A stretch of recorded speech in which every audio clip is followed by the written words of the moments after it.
Assalamualaikum warahmatullahi wabarakatuh. Marhaban bikum ayyuhal musyahidin al-kiram. Ana Reni Laila Hidayah wa zamilati Imro'atul Arifah.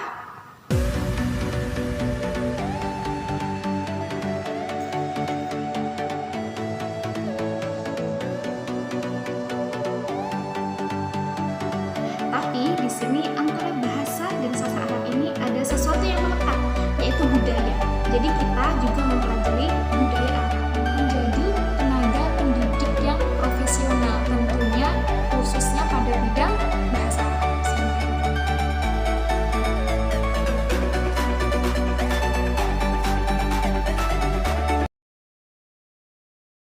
Pertanyaan yang ketiga.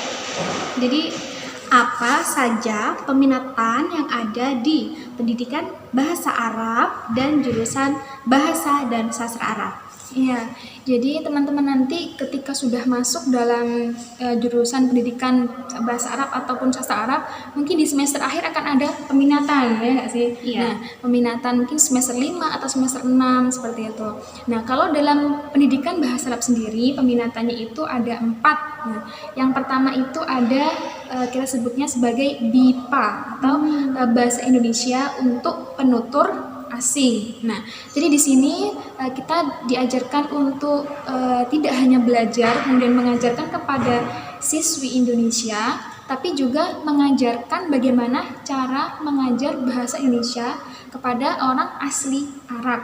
Penuturnya ya? Ya, penutur Arab gitu. Jadi tidak hanya menjadi pengajar bahasa Arab, tapi juga pengajar bahasa Indonesia untuk penutur Arab. Seperti itu. Nah, kemudian yang kedua ada peminatan media pembelajaran. Di sini mahasiswa akan lebih pada pengembangan media yang lebih mutakhir, seperti itu, mengikuti perkembangan zaman. Kemudian yang peminatan ketiga ini ada jurnalistik. Nah, jadi jurnalistik di sini kita pelajari. Jadi alumni jadi pendidikan bahasa Arab juga memungkinkan untuk menjadi jurnalistik, karena dalam peminatan itu kita juga diajari dalam jurnalistik ini ya, ilmu kejurnalistikan, seperti itu. Kemudian yang keempat ada ALA atau Al-Arabiyah lil Atfal. Jadi dalam jurusan ini kita diajarkan khusus cara mengajar bahasa Arab kepada anak kecil, Iya. Karena beda ya bagaimana Beda. cara mengajar bahasa Arab ke yang sudah pro atau yang sudah mahir kayak mahasiswa, kemudian dengan mengajar bahasa Arab ke anak kecil kayak di SD seperti itu. Iya, tentu butuh pendekatan-pendekatan yang berbeda, seperti itu. Betul. Kemudian kalau untuk sastra Arab sendiri seperti apa? Iya, sesuai pengalaman saya di bahasa dan sastra Arab, karena ini bisa berkembang ya, bisa mestinya dikembangkan, ada peminatan yang lain seperti itu. Ada peminatan guide atau pemandu wisata. Jadi di sini mahasiswa diajari bagaimana cara memandu wisatawan dari luar atau wisatawan asing yang masuk ke Indonesia, seperti itu. Iya. Atau bagaimana Haji umroh mungkin. Ya, haji umroh. Ketika orang Indonesia pergi ke Arab untuk berwisata, untuk haji umroh, seperti itu. Jadi menjadi guide-nya atau menjadi penerjemah antara apa ya? Penerjemah kalam gitu lah.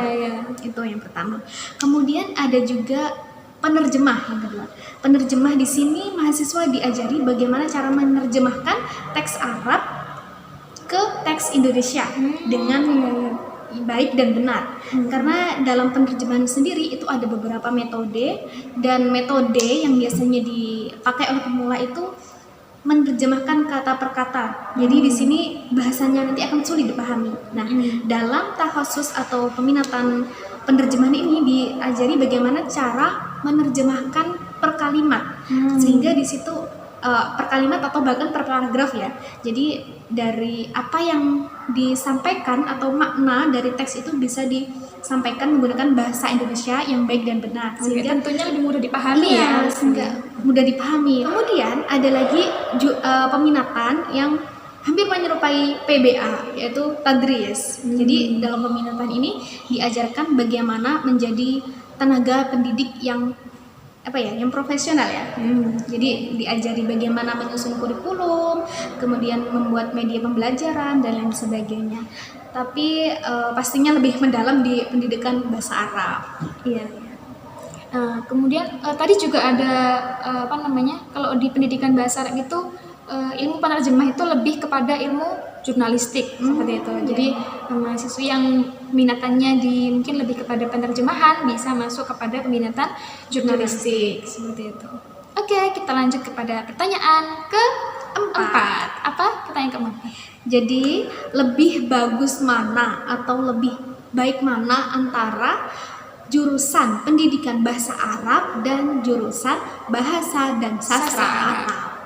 Oke, jadi lebih baik mana antara jurusan pendidikan dan sastra seperti itu ya. Oke, untuk menjawab pertanyaan ini agak sulit ya, atau mungkin seperti ini, kita bisa melihat dari sudut pandang lebih kepada peminatan Anda sendiri seperti itu. Mungkin untuk teman-teman yang lebih ingin fokus kepada pendidikan atau nantinya ingin jadi guru seperti itu atau dosen dan sebagainya, bisa mengambil jurusan pendidikan bahasa Arab seperti itu. Ya, jadi semuanya itu tergantung pada minat dan juga tujuan dari teman-teman sendiri atau lebih condongnya kemana. Ingin mempelajari bahasa Arabnya atau ingin mempelajari bagaimana cara menjadi pendidik yang benar. Kalau dalam bahasa dan sastra Arab, ya seperti peminatan yang ada tadi, jadi mahasiswa itu disiapkan untuk bisa menjadi penutur bahasa Arab yang baik dan benar. Seperti itu. Kemudian juga bisa menjadi peneliti sastra atau sastrawan Arab. Oke teman-teman, itulah tadi pembahasan kita mengenai perbedaan antara PBA dan BSA. Mungkin sedikit dapat memberi gambaran kepada teman-teman yang masih bingung untuk memilih di masuk antara ke PBA atau BSA. Seperti itu. Sekian dari kami. Wassalamualaikum warahmatullahi wabarakatuh.